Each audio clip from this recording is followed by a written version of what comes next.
All I can say, wow. Look at this crowd. Look at this crowd.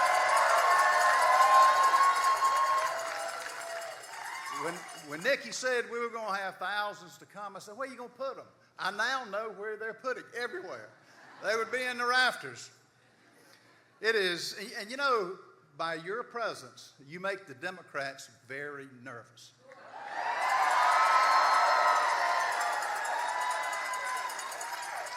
Folks, the only way Democrats might get a portion of this crowd is if they had steaks, filet mignon, salads, chocolate mousse. They would fill a telephone booth is all they would do.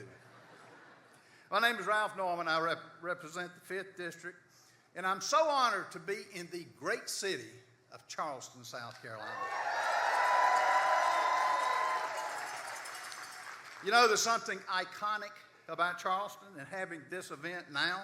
Charleston, as Caden said, is a wonderful place full of rich history.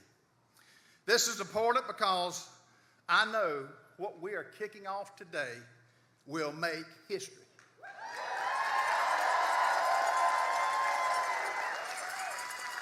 I want to thank all of our law enforcement in where we are now. They do not get enough credit.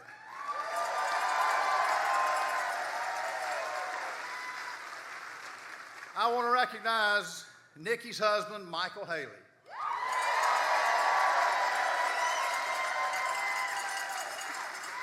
Michael, not only are you the first gentleman, but I want to congratulate you on your many years in the Army National Guard. Thank you for your service.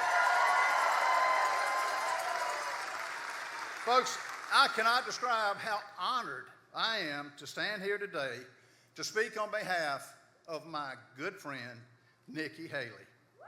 As some of you know, we go back. In 2004, we were both elected as freshman members of the South Carolina legislature. And folks, back then, I had brown hair. I didn't have all of these wrinkles. Didn't have a turkey neck. But you know who has not changed? Nikki Haley. She has not changed at all. I need some of her genes. Nikki and I immediately became kindred spirits as we took on the Columbia machine that has ruled our great state for far too long.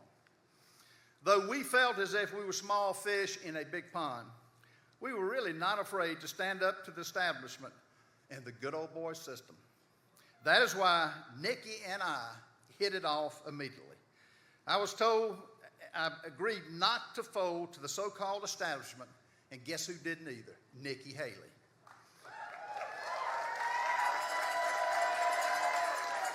We're not going to stay silent today. As some of you may have read, back in January, a group that started out of 5 of us grew to 20 to challenge the leadership in Washington, D.C., and to return the government back to you, the people. And you know who would have been right along with me had she been in Congress? Nikki Haley.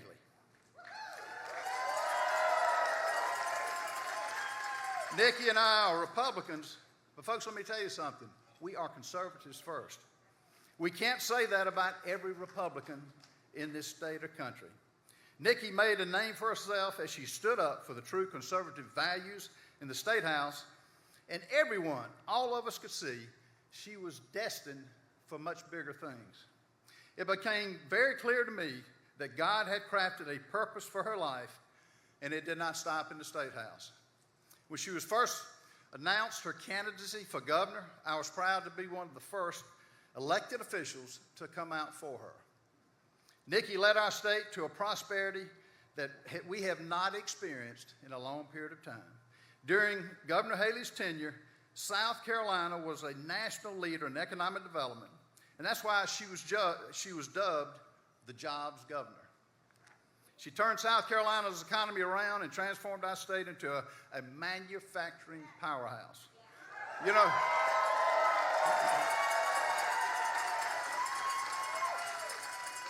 and let me tell you a secret. You know how she did it? Folks, she cut taxes. She cut regulations. Get this, 85,613 jobs were created in all 46 counties. 21.5 billion in capital investment were made during her administration. You know, and just as she made the call for Cindy with Otto, I was with a group the other day, and one happened to be an industry, I think it was either Michelin or one of the tire companies. She made the call. She calls the businesses to recruit them to South Carolina. That's what Nikki Haley does. The unemployment rate hit a 15-year low, and when she left office, South Carolina was at full employment. She was able to move thousands from welfare to work. And it's because of her leadership in South Carolina, we are known as the Beast of the Southeast. It was because, folks, of her distinguished accomplishments as governor, her ability to negotiate on behalf of the taxpayers, and her gentle but powerful strength that made her the ideal candidate for being named as the ambassador to the United Nations under the Trump administration. As ambassador, Nikki displayed her warrior mentality by fighting to protect American ideals and principles from being destroyed by foreign adversaries trying to undermine our great republic as I speak today. Speaking of President Trump, in 2016, President Trump was exactly what the Republican Party and our country needed. You see, for too long, the Republican Party has been marginalized and watered down by liberals in both government and throughout the media. But when President Trump came along, he reminded Republicans how to stand boldly for our beliefs and commitments to the freedoms that we enjoy today. And I want to thank Donald Trump for his service and his place as one of the great leaders of all time. During the Trump years, folks, the American people recognized what qualities we needed in a leader. Nikki Haley has those very qualities desperately needed in America today. A fierce, a bold leader who will fight for America. You know, it was in 1979 that Great Britain elected the first woman prime minister, Margaret Thatcher. She was known as the Iron Lady because of her bold leadership style. I believe Nikki Haley is America's version of Margaret Thatcher.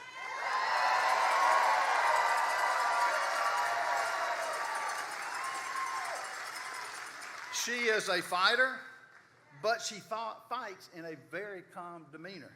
But folks, don't let that calm demeanor fool you. Nikki will be a leader with an iron fist and a velvet glove. Nikki loves America and his people and will not sit by idly and watch the radical left totally destroy our country as is now happening before our very eyes. Nikki recognizes that economic security is national security. She will fight against the woke culture. She will fight to secure our borders, which is ushering in the fentanyl that has killed over 100,000 of our youth last year. She will fight to become energy independent. She will fight for a strong military because she believes it's peace through strength. She will fight to support our only democracy in the Middle East, Israel. She will appoint true conservatives to the highest court in the land, our Supreme Court. She is a loving mother who believes in the sanctity of life and that it begins in the womb.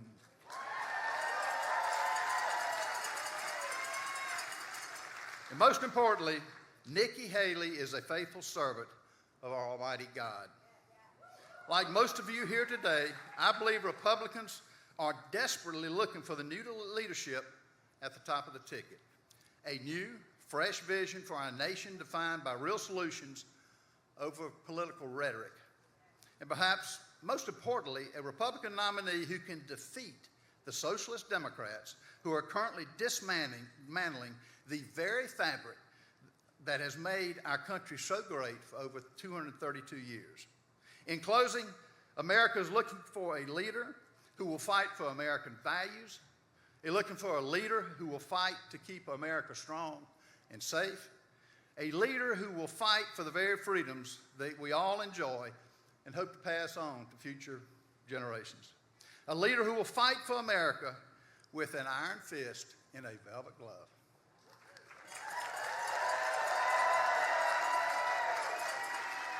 That is why I'm here in Charleston, South Carolina today to introduce to you a leader who will soon make history, folks. A leader who likes to say, it's a great day in South Carolina. But Nikki, I think it's a great day in the United States of America.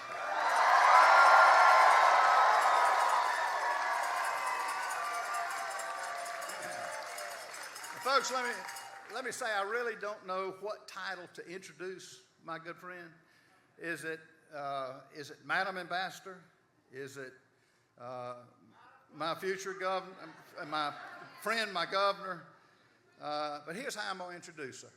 The future president of the United States. Join me, Nikki Haley.